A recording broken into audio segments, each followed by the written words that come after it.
Oke, jumpa lagi di channel UPX Idea. Kali ini saya akan memberikan video unboxing sekaligus setting ya. Laptop VivoBook Asus VivoBook 14 Go 14 ya. Laptop ini saya dapat di harga sekitar hampir 6 juta ya. Ya 6 jutaan lah. Kalau untuk sekolah ini cocok. Teman-teman bisa beli laptop ini untuk kebutuhan sekolah, anak sekolahan, kemudian kantor, kemudian kebutuhan lainnya, contoh untuk penggunaan harian kayak Word dan lain-lainnya. Nah, ini seri yang saya beli, ini E1404F.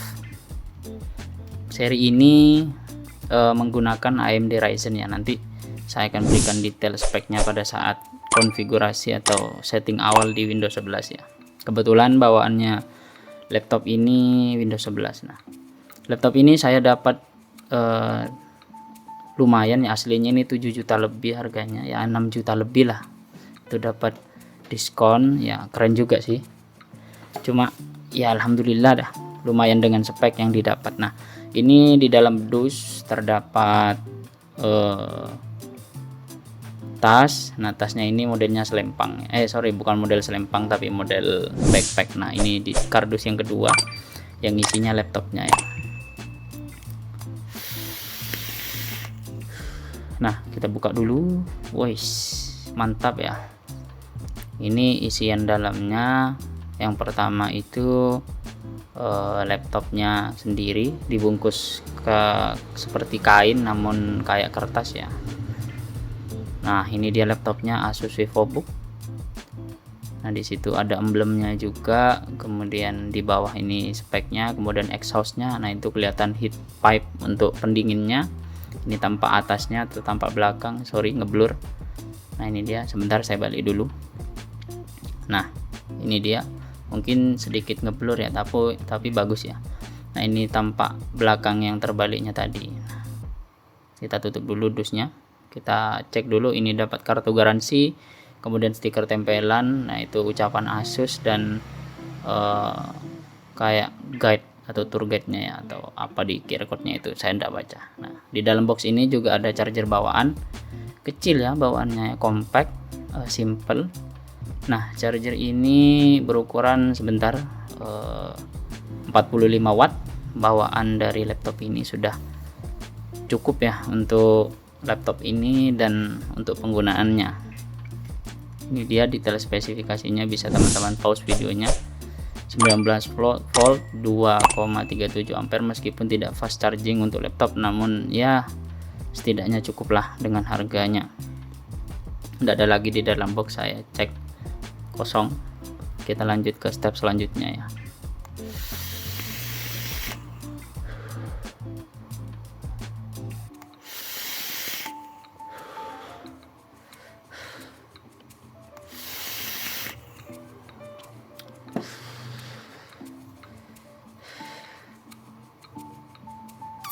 Nah, ini dia laptopnya. Bentar, saya set dulu. Ya, jreng. Wise, mantap ya guys ya. Itu masih ada kertas pelindung untuk keyboard dan layarnya. Wis, keren sih. Spesifikasinya ini kebetulan menggunakan Ryzen 3 7000 series ya benar, 7000 series atau 7320U mobile processor ya, dengan 4 core 8 thread ya bawaannya. Ini juga chargernya, sebentar sekalian saya charger ya untuk awal biasa, biar cycle baterainya itu langsung terisi nanti pada saat proses. Nah, untuk prosesornya ini di 4 core 8 thread tadi dengan 4 MB cache dan up to di 4,1 GHz untuk max boostnya ya. Varian yang saya beli ini dengan memori 8 GB LPDDR5 bawaannya sudah.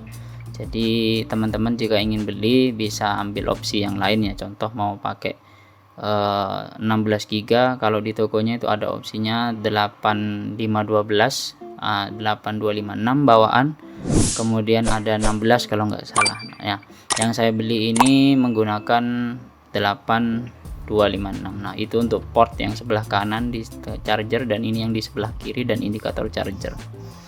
Kemudian laptop ini menggunakan AMD Radeon ya, grafik bawaan yang dari CPU-nya dari 7320U dari AMD Ryzen 3 seperti itu. Nah, ini saya nyalakan di awal.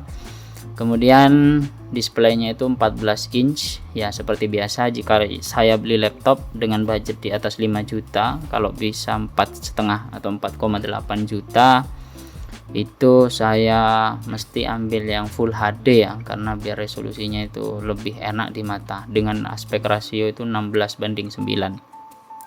Backlight di keyboard. Untuk refresh rate-nya jangan harap di 120 Hz, ini 60 Hz, namun sudah enak di 250 nits dengan NTSC itu 45% ya untuk color gamutnya. Ada anti glare, jadi dari samping itu tidak terlihat ya. Kemudian untuk laptop ini itu bezelnya tipis di kiri dan kanan. Di atas itu ada kamera. Kameranya itu juga ada shield atau penutup atau pelindung agar pada saat ya teman-teman lebih mementingkan privacy, teman-teman bisa slide out secara manual di atas, jadi kameranya akan tertutup. Kemudian untuk storage-nya itu menggunakan 256 GB M.2 NVMe yang 3.0 ya. Jika teman-teman ingin membeli varian yang di atasnya bisa ambil yang 512 GB. Kemudian untuk I/O portnya tadi saya jelaskan itu banyak ya, satu kali USB 2.0 Type A, kemudian 3.2 Gen 1 Type A, kemudian 3.2 Gen 1 itu Type C, kemudian HDMI 3,5 inch combo audio jack dan DC in. Nah, ini saya proses konfigurasi untuk Windows 11 ya. Ini sudah masuk. Nah, ini saya konekkan di WiFi dulu. Aslinya bisa di bypass, namun kenapa saya tidak bypass, karena saya ingin klaim lisensi ya. Nanti aslinya bisa proses di akhir, cuma lebih enak di sini karena nanti akan otomatis ya. Jadi lisensi yang dibawa itu yang pertama itu dari Windows 11, kemudian yang kedua itu dari Office-nya ya. Ini prosesnya cukup memakan waktu ya, biasalah Windows 11 apalagi baru di update-nya. Sekalian saya bahas beberapa ya. Kemudian untuk OS-nya ini bawaan memang Windows 11 sudah dari sananya sama license dan lain-lain. Kemudian ada backlit di keyboard, jadi backlightnya itu bukan RGB ya, tapi hitam putih ya, hanya putih saja atau warna light saja. Itu bisa di adjust nanti untuk kecerahannya. Kemudian ada keyboard backlit sudah tadi di 1,4 mm key travelnya dan juga touchpadnya ini enak. Kemudian ada fingerprintnya, jangan lupa. Jadi jika teman-teman males ngetik password pada saat mau masuk Windows bisa menggunakan fingerprint. Kemudian kameranya itu tadi di 720p saja. Ada privacy shutter yang saya bilang sebelumnya, yaitu itu dia untuk sliding secara manual jika teman-teman ingin lebih private ya, atau kameranya jika tidak ingin diakses. Nah, ini kita lanjut untuk stepnya di video. Kemudian untuk networknya itu sudah WiFi 6E 802.11ax dual band 1x1 antenanya, kemudian ada Bluetooth 5.3 itu sudah include ya. Kemudian untuk audionya, speakernya juga bagus, nanti teman-teman bisa dengarkan hasil record di belakang.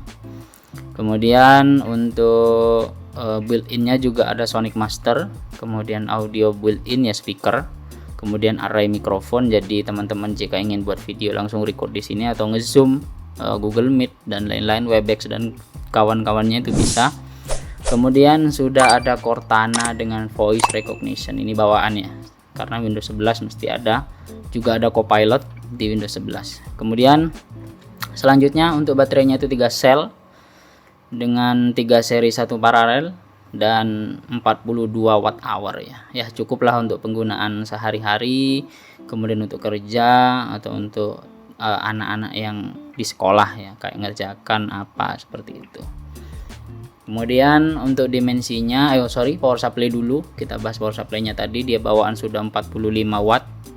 Kemudian outputnya tadi sudah saya bilang, inputnya itu 220 volt, dari 100 sampai 240 volt AC maksimal ya. Jika teman-teman di rumahnya itu listriknya kurang stabil, maka pelindungnya sudah ada di adaptor ini.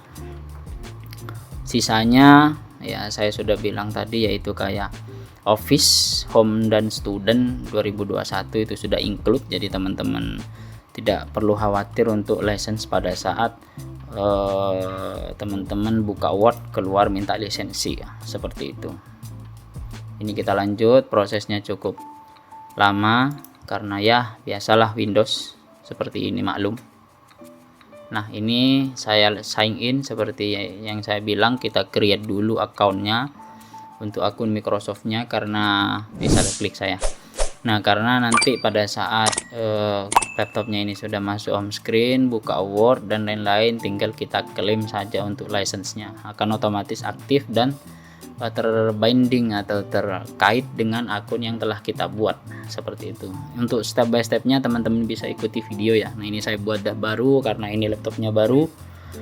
Kemudian karena usernya yang punya itu tidak memberikan email Gmail, jadi saya pakai email saya untuk recovery saja, tapi untuk emailnya itu saya buat dari awal ya.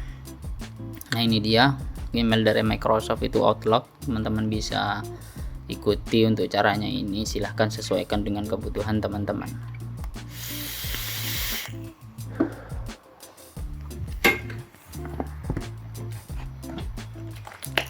Nah, ini proses create password.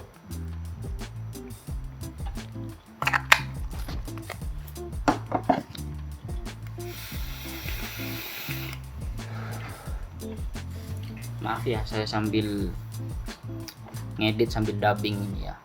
Nah, kemudian di sini first name silahkan isi, sesuaikan dengan kebutuhan teman-teman. Nah, itu untuk caranya. Mungkin videonya agak blur karena pakai kamera HP, silahkan isi ya. Muncul Xiaomi 14T saya di video ya. Paket ini lumayan ya, dengan harga 6 jutaan teman-teman sudah dapat spek bagus, kemudian dengan prosesor seri 7000 series dengan AMD Ryzen 3. Nah, ini dia saya ngisi email alternatif untuk recovery-nya ya.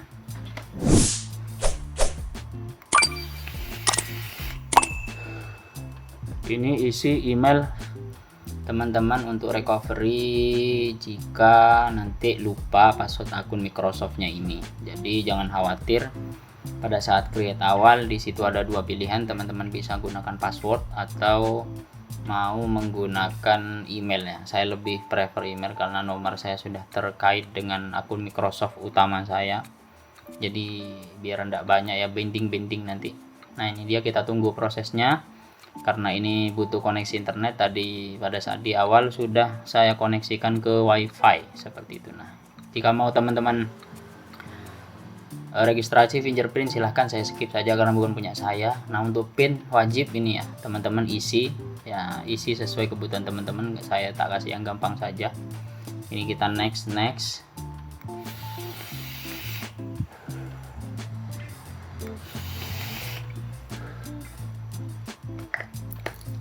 Nah, untuk privasinya ini saya matikan semua ya. Kalau saya, tergantung teman-teman kebutuhan.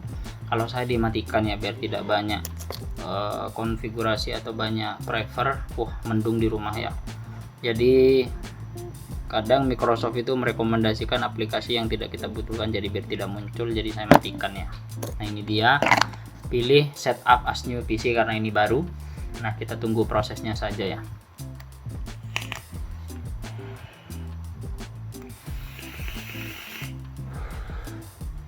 Nah, ini dia untuk Asusnya, teman-teman bisa lanjut next saja karena ini informasi dari Asusnya, sekalian untuk aktivasi awal ya. Biasanya untuk klaim garansi pada saat device pertama kali di on kan ya.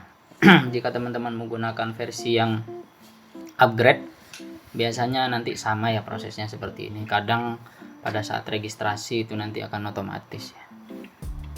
menyesuaikan. Nah ini dia, skip saja.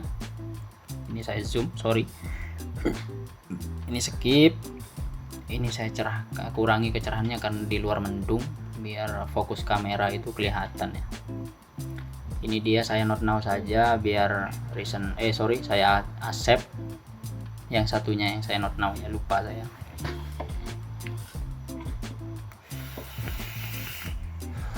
Nah ini dia, subscribe untuk 365 saya cancel. Nah sudah masuk di home screen. Ini tampilan awal, ini sudah termasuk MinCafe ya, atau MinCafe antivirus, sama beberapa bawaan dari Microsoft. Nanti dia akan otomatis install ya pada saat teman-teman download atau connect ke internet. Nah ini dia, bluetoothnya ter-enable seperti biasa, connect ke wifi. Ini volumenya saya keraskan di angka 95%. Saya tes untuk soundnya, teman-teman bisa dengarkan secara detail setelah ini ya.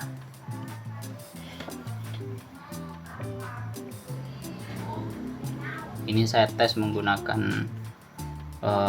home server repo saya, tapi saya akses dari lokal biar cepat karena internet saya full, karena saya menggunakan untuk update Windows-nya seperti itu. Bisa dengarkan ya nanti ya.